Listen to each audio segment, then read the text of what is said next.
Welcome back to Pakistan. आज रात सहाफ़ियों का धरना जारी है। दोपहर 2 बजे से ये धरना शुरू हुआ था पार्लियामेंट के बाहर और अब तक जारी है और कल शाम 5 बजे तक जारी रहेगा। उनका बड़ा एक मुनासिब सा मुतालबा है कि एक जुडिशल कमीशन बनाई जाए जो कि इंडिपेंडेंट इंक्वायरी करेगी सलीम शहजाद के कत्ल के पीछे कौन से लोग मौजूद हैं और उसकी वजह क्या थी और जो दूसरे सहाफ़ियों को शहीद किया गया है उनको मारने की क्या वजह थी। फैसल रजा आबदी साहब भी हमारे साथ मौजूद हैं और सैयद तलत हुसैन साहब सीनियर सहाफ़ी भी हमारे साथ मौजूद हैं। ये बताएगा फैसल साहब कि कौन लोग हैं इस कत्ल के पीछे जिस पर हुकूमत भी चुप है, जुडिशरी भी जो है वो सुमोटो एक्शन नहीं ले रही, कौन ये लोग? देखें भाई, ये तो सवाल आप जुडिशरी से पूछें क्योंकि आप लोग खुद कहते हैं कि आप तो हर अव्वल दस्तर है आज़ाद अदलिया के किरदार के अंदर। जहाँ तक रही बात आपने सोमोटोस की गुफ्तगू की, तो मैंने तकाबुल किया है, तशतसबाम नहीं किया। अभी तकाबुल मैंने किया था और एक केस बताया था सोमोटो एक्शन जिसमें बुकला को लहूलुहान किया गया था और वो रिपोर्ट आज भी टेबल पे डेस्क पे पड़ी है, चीफ जस्टिस साहब के ही पास पड़ी है। मैंने ये कहा था कि उन मुलजिमान के खिलाफ भी कार्रवाई की जाए, चाहे वो साबिक चीफ जस्टिस लाहौर ही क्यों ना हो, और उस रिपोर्ट के अंदर वाज़ेह तहरीर भी है।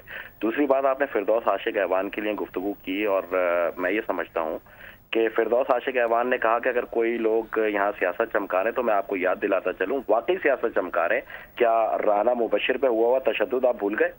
क्या जैस्मिन मंजूर से आप नहीं पूछेंगे कैमरे क्यों छीन लिए गए? तो इस तरह तो जब पाकिस्तान पीपल्स पार्टी अदलिया की बहाली के लिए काम कर रही थी, मीडिया को सपोर्ट कर रही थी, लॉयर्स मूवमेंट को सपोर्ट कर रही थी, उस वक्त भी कहा जा सकता था कि आप लोग जो है सियासत चमका रहे हैं। देखें, ऐसे इशू पे सियासतदान तो आएंगे और वो अगर यकजहती का इजहार कर रहे हैं तो उसमें बुराई क्या है? मैंने उन सियासतदानों के बयानों को कोट किया है जो आज यहाँ पे आके मीडिया की आज़ादी की गुफ्तगू कर रहे हैं। उन्होंने क्या राना मुबशिर के साथ किया, क्या जैस्मिन मंजूर साहिबा के साथ किया, तो आप वो पूछ लें उनसे, वो आपको बताएंगे। मैं इस केस में मैं आपके साथ हूँ। लेकिन बात ये कि जो सहाफ़ी हैं उनको प्रोटेक्शन चाहिए। आज जो दूसरी डिमांड है जिस पे सिट इन जारी है, इस्लामाबाद में सैयद तलत हुसैन हमारे साथ हैं, उनका भी यही कहना होता है, वहाँ पे भी यही डिमांड है कि जो सहाफ़ी हैं उनको तहफ़्फ़ुज़ फराहम किया जाए। तलत, थोड़ा सा बात ही करूँगी, उसका बैकग्राउंड ये बताऊँ कि कल हम अपने शो में जब टारगेट किलिंग पे प्रोग्राम कर रहे थे, जो पीपल्स पार्टी के रहनुमा आए हुए थे रफ़ीक इंजीनियर, वो बजाय इसके कि खुद तो गनमैन के साथ स्टूडियो में बैठे थे लेकिन किसी पार्टी का नाम अपनी ज़बान से अदा नहीं कर रहे थे, उल्टा हम पर वो नाराज़ हो रहे थे, गुस्सा हो रहे थे कि आप लोगों में इतनी हिम्मत नहीं है, आप लोगों में इतनी जुर्रत नहीं है, आप लोग डरते हैं कि आप लोग किसी पार्टी का नाम नहीं लेते। हमने कहा हाँ भाई, हम डरते हैं। मुझे बताएं कि हमारा डर किससे ज़्यादा है, हमें ख़तरा इस वक्त किससे ज़्यादा है? क्या सहाफ़ी बरादरी को दहशत गर्दों से ख़तरा है, सहाफ़ी बरादरी को सियासी शख्सियात से, सियासी पार्टी से ख़तरा है, हुक्मरानों से ख़तरा है, हमें अपनी एजेंसी से ख़तरा है? हमारा ख़तरा आखिर है किससे, हमें डर किससे है आखिर? देखें, अगर मैं आपको डिसअपॉइंट ज़्यादा नहीं कर रहा तो मुझे कहने दीजिए, हमें इन सब से ख़तरा है। पाकिस्तान, मैंने दुनिया के दूसरे ममालिक का भी मुताला किया है, चंद ममालिक से मुझे रिपोर्टिंग का भी इत्तफाक हुआ है। पाकिस्तान यूनिक है नादिया इस केस कि जहाँ पर आज़ाद सहाफ़त करना अब वो नामुमकिन होता चला जा रहा है। मैं ये नहीं कह रहा कि it is impossible, it is becoming probably next to impossible, नामुमकिन होता चला जा रहा है। उसकी वजह यह है कि जो हुकूमत है, हुकूमत वक्त है, उसके पास बहानों के ढेर हैं। वो हर वक्त किसी न किसी जगह पर जो बक है वो किसी दूसरे को पास ऑन कर देती है। मुझे यहाँ पर यह भी कहने दीजिए जुमला कि ये भी सियासत की कारस्तानी है कि फैसल रजा आबदी जो हैं वो फिरदौस आशिक अवान को डिफेंड कर रहे हैं और फिरदौस आशिक अवान का जो किरदार था जनरल मुशर्रफ को डिफेंड करने में, उस पर भी हमारी नज़र होनी चाहिए। बहरहाल इन तमाम लोगों से ख़तरा है। रियासत जो है वो हम पर हावी होने की कोशिश कर रही है। हुकूमत जो है वो जहाँ पर उसका ज़ोर चलता है तो वो ज़ोर लगाती है, जहाँ पर हमें वैसे अंडरमाइन करना होता है अंडरमाइन करती है। अपोजिशन के ख़िलाफ़ बात करें, अपोजिशन हम पर चढ़ दौड़ती है। तो हमारे लिए ज़मीन तंग है। हम हुकूमत से क्यों मुतालबा करते हैं?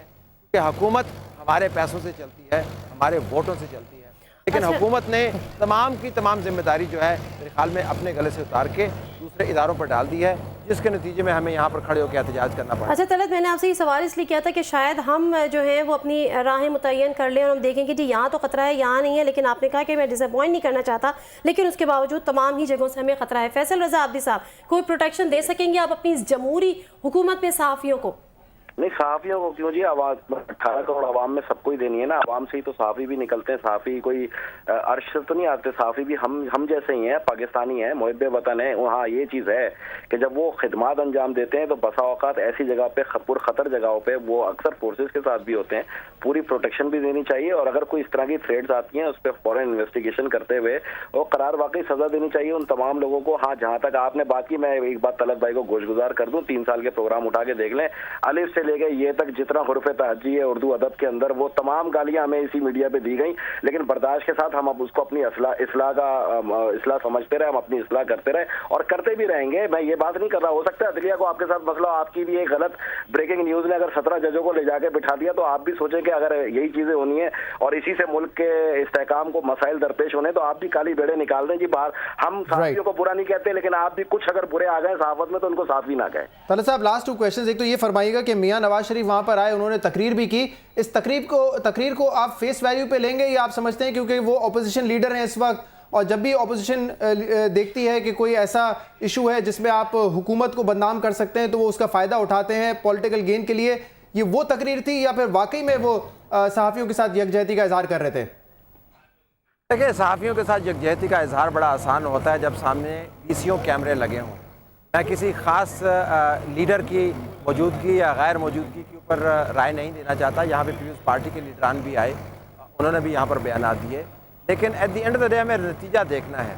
अगर इस तमाम बहस मुबाहिसे का, इस तमाम अज़्म के इजहार का, इस तमाम यकजहती का नतीजा ये निकले कि कमीशन फिर भी वही हो जो हुकूमत कह रही है और जो सलीम शहजाद के मर्डर्स हैं वो फिर भी पसे पर्दा ही रहें, तो इस यकजहती का फ़ायदा नहीं है। देखिए, हमारा जो मुकदमा है, हमारी जो कंप्लेंट है, हमारा जो ग्रीवेंस है, वो इस निज़ाम से है। Right. हम फिंगर पॉइंटिंग नहीं करना चाहते। ठीक है तलत साहब, वन लास्ट क्वेश्चन कि अगर सॉरी टाइम की कमी है, ये फरमाइएगा कि अगर कल 5 बजे तक कमीशन नहीं बनता तो हमारा लाएअमल क्या होगा? फिर हमारा लाएअमल ये होगा कि एहतजाज मुख्तलिफ तरीक़ों से जारी रहेगा। ये कोई ऐसा मामला तो नहीं है, हमारे साथियों की जान को ख़तरा है। जब तक ख़तरा नहीं टलेगा एहतजाज जारी रहेगा, उसकी फॉर्म शायद तब्दील हो जाए। ठीक है जी, बहुत शुक्रिया तलत साहब, बहुत शुक्रिया हमें ज्वाइन करने का पाकिस्तान। इसके साथ साथ फैसल रज़ा आदमी साहब, आपका भी बहुत शुक्रिया कि आपने वक्त निकाला, लेकिन आपने हमें कोई हिफाजत की यकीन दहानी नहीं कराई। नाज़रीन, प्रोग्राम देखने का बहुत बहुत शुक्रिया। आप हमें फीडबैक के लिए ईमेल कर सकते हैं PAR@CNBCPakistan.com पर। नादिया मिर्ज़ा और शहजाद इकबाल को दीजिए इजाज़त और आप देखते रहिए CNBC पाकिस्तान।